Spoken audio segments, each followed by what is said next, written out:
အားလုံးပဲမင်္ဂလာပါခင်ဗျာကျွန်တော်ရဲ့ကန်ထူးရှင် 2D channel လေးကနေပြီးတော့ချင်းမိတ်ဆွေများအားလုံးကိုကြိုဆိုလိုက်ပါတယ်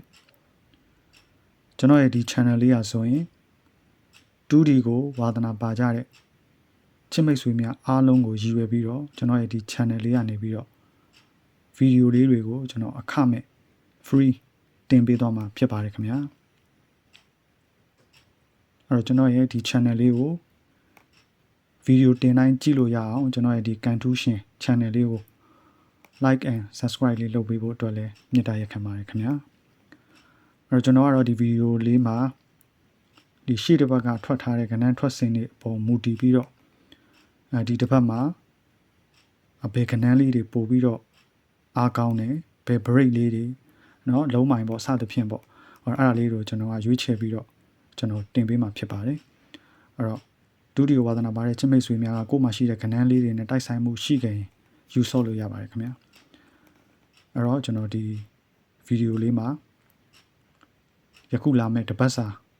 အချုပ်လေးပေါ့ဒါတပတ်စာအချုပ်လေးကိုကျွန်တော်ရွေးချယ်ပြီးတော့တင်ပေးမှာဖြစ်ပါတယ်အဲ့ဒီဗီဒီယိုလေးကိုလည်းအစဆုံးကြည့်ရှုပေးပါလို့မြင်တိုက်ခံပါတယ်ခင်ဗျကျွန်တော်ရှေ့ရစီနီယာ 2D ဆရာတွေဆရာမတွေအားလုံးကိုလေးစားပါတယ်ဗျโอเคပါအဲ့ဒါဆိုကျွန်တော်တို့စလိုက်အောင်เนาะ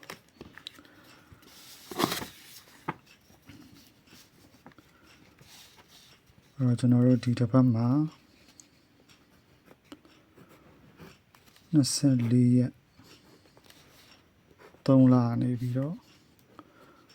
28ရက်3လအထိပေါ့ဗျအဲ့ဒီလာမယ့်အပတ်မှာကျွန်တော်ပတ်သီးလေးကိုအရင်စပေးပါမယ်เนาะပတ်သီးကြိုက်တဲ့အကိုတွေအမတွေအတွက်ဒီပတ်သီးလုံးမိုင်လေးကိုအရင်စပြီးပေးပါမယ်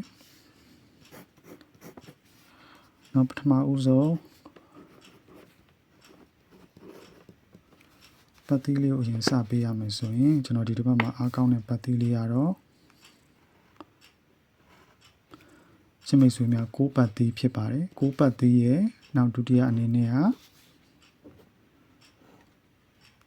ခွန်ပတ်သီးပဲဖြစ်ပါတယ်ဗျအဲ့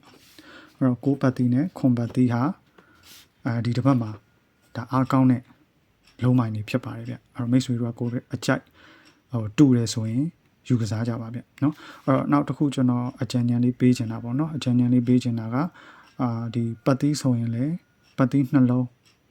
စုံပြီးလိုက်တာမျိုးရှောင်ကြပါလို့အကြံဉာဏ်ပေးချင်ပါတယ်အဲ့တော့ပတ်သီးနှလုံးလုံးလိုက်လို့ရှိရင်ကျွန်တော်တို့ပေါက်ရင်တော့မှမမြက်ဘဲနဲ့ရှုံးသွားနိုင်ပါတယ်ဗျเนาะအဲ့တော့ချင်းမိတ်ဆွေတို့ကပတ်သီး6လိုက်မယ်ဆိုရင်6လိုက်ပါခွန်လိုက်မယ်ဆိုရင်လည်းခွန်လိုက်ပါဗျကျွန်တော်အဲ့လိုပတ်သီးတစ်ခုပဲလိုက်ပါလို့အကြံဉာဏ်ပေးချင်ပါတယ်ဗျโอเคအဲ့ဆိုရင်ကျွန်တော်နောက်ထပ်တစ်ခုပေါ့เนาะဒါပတ်သီးချိုက်တဲ့အကိုရီမတွေအတွက်နောက်တစ်ခုအနေနဲ့ကတော့ကျွန်တော်တို့တပတ်စာပေါ့เนาะဒီတပတ်မှာ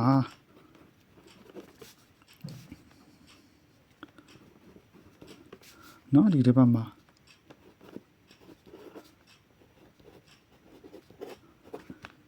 ညီကိုလာပါမယ်เนาะညီကိုလာပါမယ်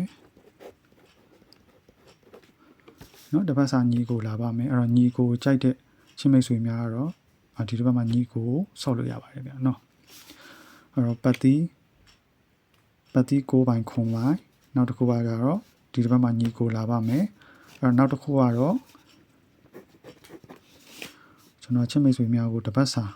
မွေးကနန်းပေါ့เนาะမွေးကနန်း6ခွက်ပေးပါမယ်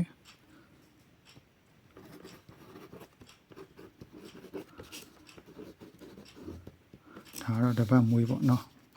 တပတ်မွေးကနန်း6ခွက်ကျွန်တော်ပေးပါမယ်အားလေးတွေကတော့3ည2ကေ3ည4ရေ3ညခွန်ရေနောက်တစ်ခုက6ခွန်ရေ68ကေ69ရပါဗျဒါအားလုံးကအားပါမယ်เนาะဒါကတော့ဒီတစ်ပတ်မွေးကနန်း6ခွက်ဖြစ်ပါတယ်ခင်ဗျ3ည2 3ည4 3ညခွန်6ခွန်6 8 6 9ဒါဒီတစ်ပတ်မှာမွေးပါဗျအဲ့တော့ ကျွန်တော်ကပတ်သီးပေးထားပါတယ်နောက်ဒီတစ်ပတ်မှာညီကိုအားကောင်းပါတယ်နောက်တစ်ပတ်မွေး6ကွက်ပေါ့နော်ရှယ်6ကွက်ကျွန်တော်ထုတ်ပေးထားပါတယ်အဲ့တော့ချမိတ်ဆွေများကကိုအားတန်တဲ့အရာကိုလိုက်ပြီးတော့အကြိုက်တူတယ်ဆိုရင်ယူဆော့လို့ရပါတယ်ဗျနော်ဟို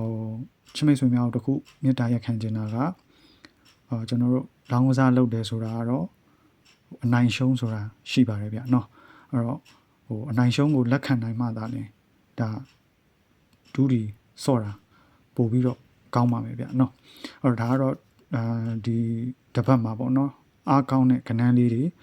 ထွက်စင်လေးတွေမွေးကဏ္ဍလေးတွေကိုဒါကျွန်တော်ကဝေမျှပေးတာဖြစ်ပါတယ်အဲ့တော့ဒီနေ့ဗီဒီယိုလေးကတော့ဒီလောက်ပါပဲဗျအဲ့တော့ဂျားရက်တွေမှာလည်းကျွန်တော်က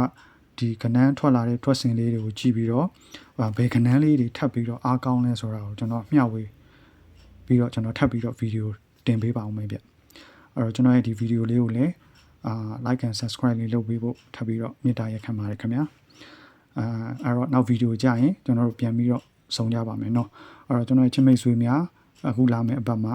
ချစ်မိတ်ဆွေများဂိုင်လိုက်တဲ့ကဏ္ဍဟာရွှေဖြစ်ပါစေငွေဖြစ်ပါစေအသက်ရှူလိုက်တိုင်းငွေဝင်ပါစေစီးပွားလှလှပါတွေ